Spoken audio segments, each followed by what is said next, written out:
Okay. Okay, one of the things that Dr. Renee Cambiano and I have been developing is an approach to curriculum where we talk about 5 curricula. There are basically 5 curricula that go into any curriculum that you teach. One is the intended curriculum, and that is what you intend to teach. And so when we discuss that, some of the questions that you might want to ask is, who determines what you intend to teach? How much of that comes from the teacher's intentions? How much of it comes from the school? How much of it comes from the state? How much of it comes from other sources? Okay, and so you always have an intended curriculum, whether that actually gets taught or not.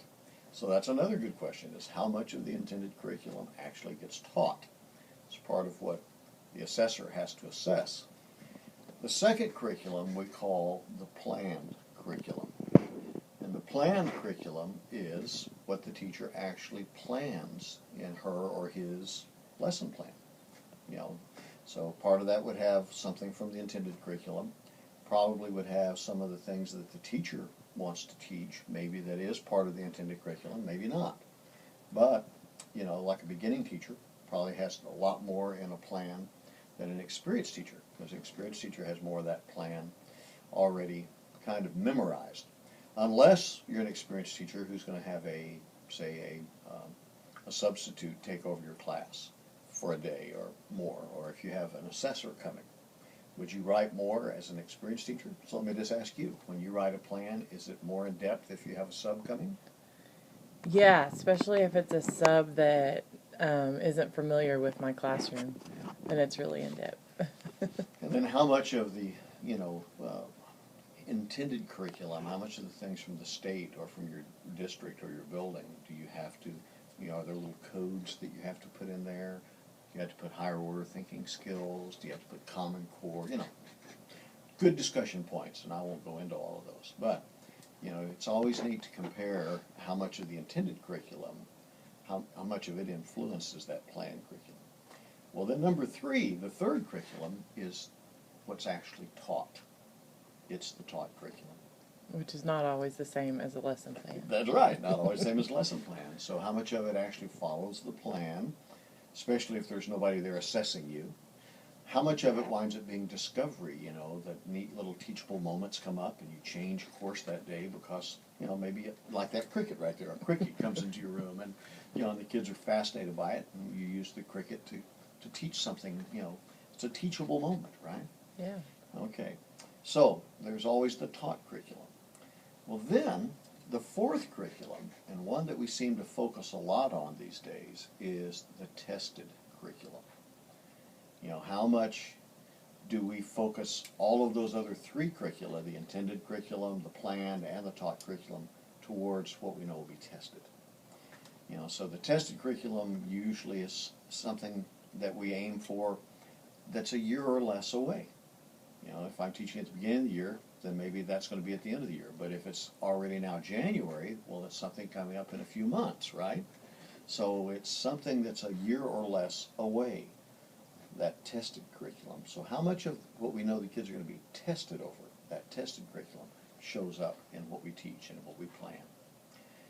And then the 5th curriculum, the one that gets ignored sometimes, that is lifelong learning, that which is really going to be used by the student in her or his life, really going to improve her or his life, going to affect that student in future years, maybe even as an adult, really is going to affect her or his quality of life, things they will really use. That's the 5th curriculum. How much of what we test in a year or less actually is things that they will really use for the quality of their life, of their lives. Make my number match there. So, there's actually 5 curricula. One is the intended curriculum. One is the written or the planned curriculum. One is the taught curriculum. Then the tested curriculum. And then the 5th curriculum, the lifelong curriculum. How much do those overlap? How different are they? Yeah. So it makes a good discussion. It does. So as the students look at all of the 20 items out there during that first week, usually I give them the first 2 weeks, so they have by the end of the second week to turn in their annotated bibliography of 20 different ideas on curriculum they could find either in their textbook or out on the internet or in other textbooks or maybe in the research at the library, looking online at the library. When they come up with 20 different ideas, I say try to make some of those things that affect the intended curriculum, like things from the State Department, Common Core. Try to have 3 or 4 items on that. Try to have some of them that maybe are more focused on the planned curriculum, like what lesson plan format did you learn at your university, and do you actually use in teaching? Or if there was a new teacher, a weak teacher, somebody who had to grow, somebody who's burned out, how could you help them use planning as a way to improve their teaching?